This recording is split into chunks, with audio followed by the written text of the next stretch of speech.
did you get into this work, Kathy? There are probably people who've seen your name in news articles and imagined some, young, wide-eyed, wild radical. And then they're seeing you today, maybe for the first time. I'm sure they're saying, how did this person get involved in this work that has led you into conflict with the U.S. government and into some very dangerous situations? Why?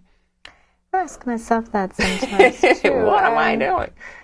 To some extent, I married into it. I was married to Karl Mayer, who was one of the foremost architects of war tax refusal in this country, and had himself been in Saigon while the bombs were falling as part of a pacifist mission, and lived very dedicated to the Catholic worker ethic of living simply, sharing resources, and wanting to be of service. So that was all very impressive to me. But, like many in my generation who were part of immigrant Catholic neighborhoods, I saw nuns who were our role models. They never showed the slightest sign of having any interest in acquiring personal wealth or belongings or stuff.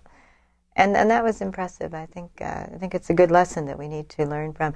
I taught youngsters in 2 different gangs on the streets in Chicago for a few years after having a longer teaching career with wealthier kids. But being in those classrooms and seeing that teenagers couldn't survive their teenage years while the United States was pouring wealth, productivity, resources into weapon buildup, it made me reach a point where I said, I just can't go along with this anymore. And I planted corn on top of nuclear missile silo sites following that stretch, and went to prison for 1 year. And, there's nothing like being in a United States maximum security prison for a year for both building a sense of backbone, but also understanding the impoverishment that has been so prevalent and so punitive in our country here. So I want to change that. I want to be part of the groups of people who stand shoulder to shoulder and never doubt that we have a big responsibility, but also great potential.